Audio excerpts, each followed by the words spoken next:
The next website that we are going to start working through to review is the website of John Davey Photography. Now, John is a photographer up in Edinburgh, in Scotland, and we're going to take a look through the way that he uses his website at the moment and some improvements that he can make to help with his search engine optimization and a few other bits helping convert some of his inquiries to leads.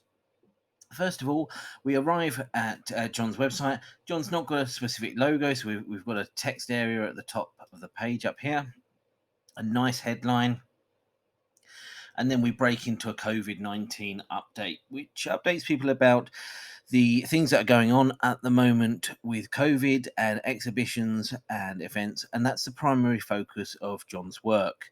Then we come into a small gallery of images, which is a nice mix of photos. It's a nice size, it's only 9 pictures, so we're not getting any overwhelm. And then we've got a nice piece of copy here all around what he does. We then separate our visitors out into the three main areas of his business of conferences, events, and PR, and then we make the personal stuff into people, theatre, and then the area of Portobello. As we move down to the bottom part of the page, there's a bit here saying about being a fully insured and qualified member of the Institute. It would be lovely to see a logo here that would draw some more attention to it. And maybe if we move this box of text here, we could actually write a paragraph about what it means to be a qualified professional photographer, balancing out the logo that would fit in this space nicely. As we get to the bottom of the page, we've got what I call the junk drawer, which has got a mini menu in the bottom here of some bits that aren't needed at the top of the page. Going through the background of John's website, there is a blog, so it would be useful to actually link into that blog and make use of that for the SEO benefits that it provides. So you could pop the link to the blog in down here on the bottom menu because it doesn't need to be on the top, John. If you've got the opportunity on your header to change this box area around the home button, then I would be inclined to highlight the one on the end that is the contact button, because actually we want people to go from left to right and we want them to make the move to contacting you. So if you can change the settings in Weebly, which is the platform which John's built this on, then it would be a great idea to put the box around the contact button. When we looked at the scores for John's website, John has got one of the best scoring sites that I've looked at through these critiques, but there are still some improvements we can be making, predominantly mainly around SEO really for John, just some tweaks that would help him get found a little bit more. The title tags and the meta descriptions are very bland and they could do with being improved throughout the site, because this is the way that it shows on Google. And we can do a little bit more to entice people to get in touch with us, especially on some of the more specialist pages. But we'll talk about that more in a minute. With the design of the pages at the moment, we've got no H1 header, and I'm not quite sure why the pages have been designed in that way. But if you think about a newspaper, we need a big bold headline. We then need some subheadings as we work our way down and through, and then some tables or images might have a headline as well. So the main page headlines H1, the subheads are page 2, and then the little citations that work underneath graphs and images and any other important but less important headings, we work down the other sizes. So it'd be good to build some of those into the page. It would also make it easier to skim read down the page because we'd have some subheadings about bits like here. So personal and local, we could have life in Portobello, for example, would be a H3 heading here. So the main header for that area would be a H2, and then a subheading underneath this heading would be a H3. So the areas we came down to the bottom here would be about professional qualified photographer, could be a H2, and then details of the bodies that you're part of. We've got a lovely mix of different keywords popping up throughout the site, but not enough of those are around the actual area that we want to be ranking for at the moment. All of the images that are on here have got alt tags at the moment, but as we go through some of the others, we could probably improve some of them. One of the areas that I looked at was the file naming of your pictures. With a little bit of work, as you're adding new stuff to the site, the file names that you can add could be in a local search optimized way, and that can improve. We also need to build in a little bit more internal linking. So I know that in your blog you've talked about some of the venues that you work with. So a few of these names here could link off to those pages about those venues and the galleries to do with those venues that you've done before. You've already done the legwork there, so you can just link those into here, and that will help you with a few more internal links. Some external links benefit your business as well. So a few of these in the next paragraph, like the Royal Scottish Country Dance Society, might be one that you linked out to, and then that would help you build some authority there as well. So we actually know it's a real business that you've been doing business for. The personal and specific, personal and local, make it specific. We could do a small gallery, maybe 3 or 6 pictures here, just to tie back into this paragraph of text, because there's an awful lot of text here. We need to add a few links into a few bits of the text, but then we need the pictures here to tie back in to the story that we're talking about in the text. You could either add them before, which would flow nicely, or you could add them in this space just before the buttons. My preference would be to add it before the heading. So that's those. Let's move on to the next part of the site. So we've got a blog at the moment that you've integrated. I've had to go there manually. You've done some of the legwork there. It's mentioned up in the header. Predominantly, I think you're using this more for SEO purposes.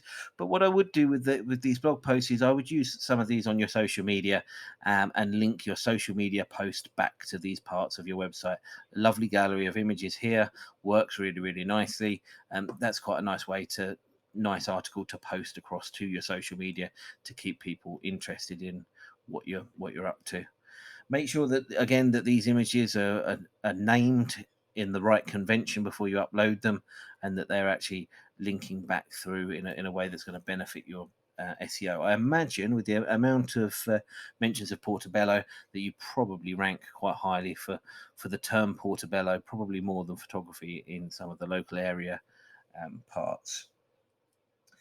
So heading back through to the pages, I love the way that the images on your website are absolutely fantastic when it comes to storytelling. You've got a real knack and an eye for the photography, and the images you've picked work perfectly. As we go through some of the galleries, like here, I picked up on this picture of Nicola Sturgeon. I did a little look at the coding. And at the moment, as I said before, if we look here on the right hand side, it tells us what the image is called: Conference Gallery number 3 original.jpg. Now, if we I don't know the name of the venue, but for example, if that said Nicola Sturgeon at Glen Eagles .jpg, then Glen Eagles is a term that would have an element of local SEO to it. Nicola Sturgeon is a term that people would search for, and it would have more benefit to you than Conference Gallery 3 Original.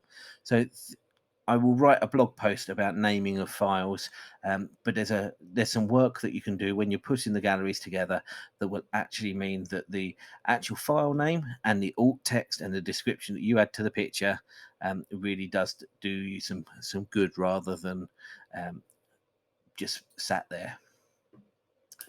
I imagine that is probably the similar kind of situation with most of the images that are going on throughout the site. Again, yeah, we've got Conference Gallery 17, and you've added the alt text evening socials to give it a title here, but there's more. Oh no, this one hasn't got the alt text because just after here there's no comment after the alt, so there's no alternate text.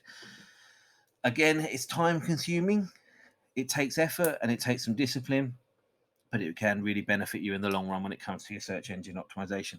Bearing in mind that your site is kind of scoring 92 at the moment, all of these little changes that we're talking about can really help us improve the site that little bit more.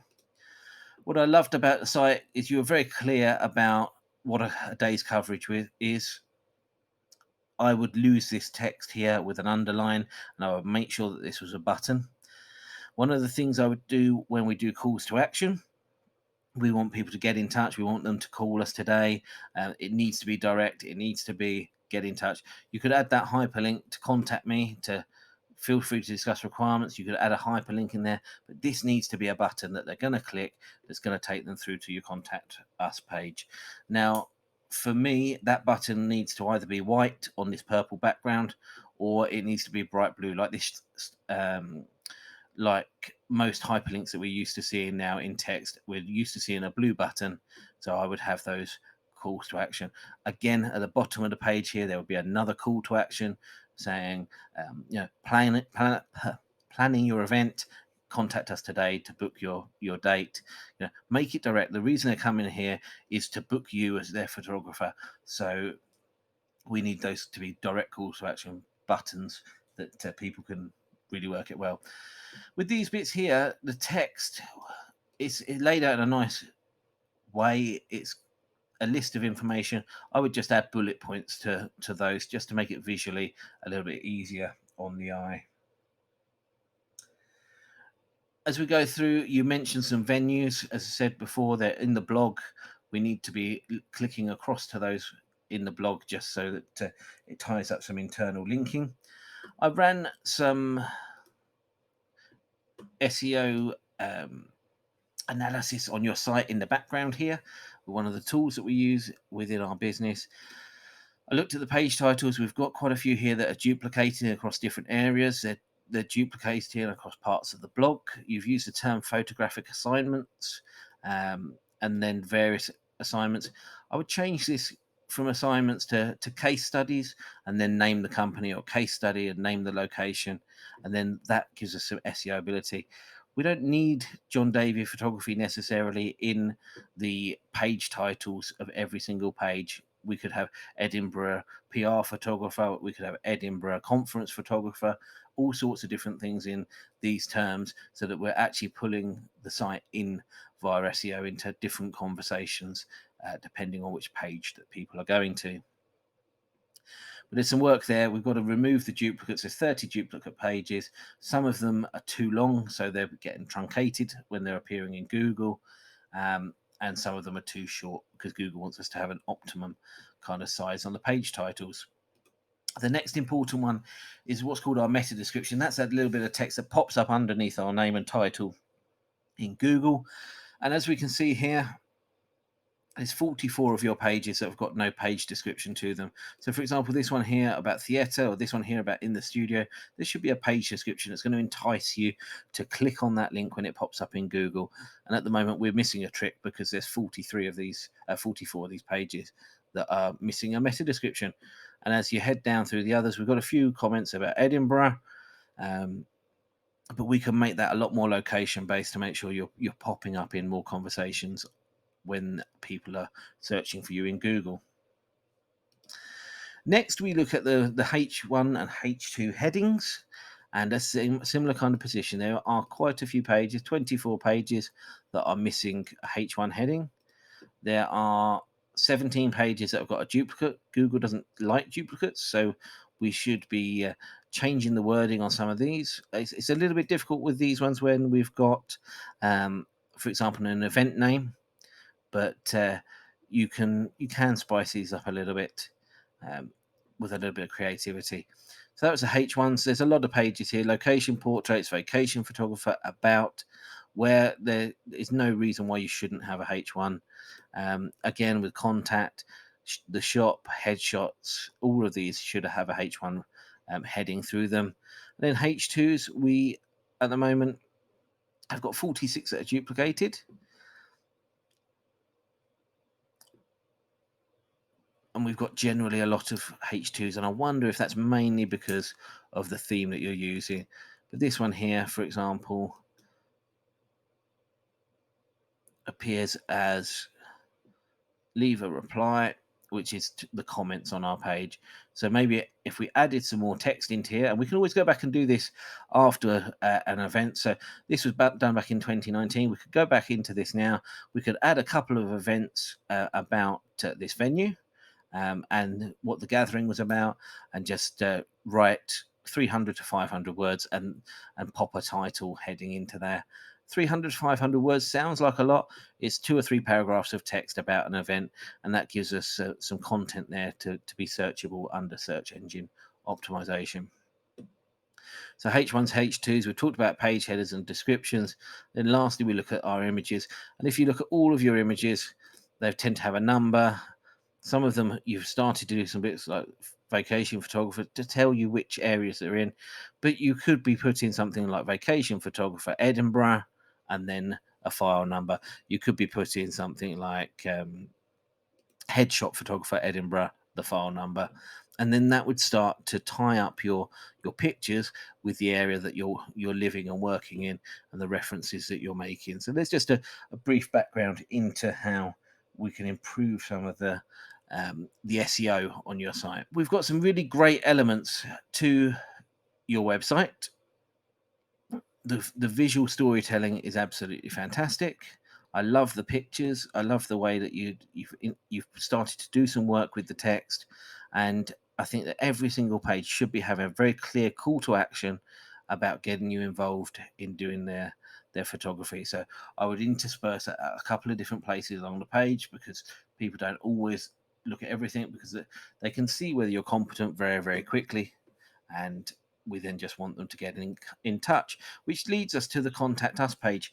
Now, we're at a bit of a failing on the contact us page. There's a couple of things that Google brought in. One was called the NAP protocol, which is a name, address, and phone number protocol. And this is one of the reasons I advocate to everybody using Google My Business as a tool to share content, to create citations back to your website.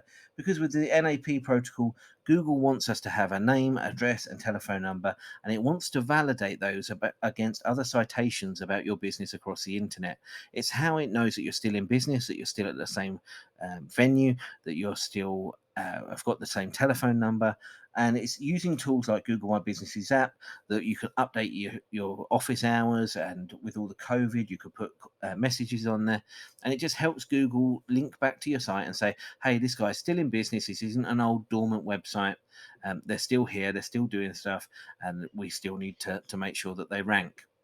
So I would definitely encourage you to make sure that your name, address, and telephone number is definitely on your contact us page. I would also include a map of Edinburgh here. I wouldn't link to the actual location where you are, because that's not necessary with a Google map.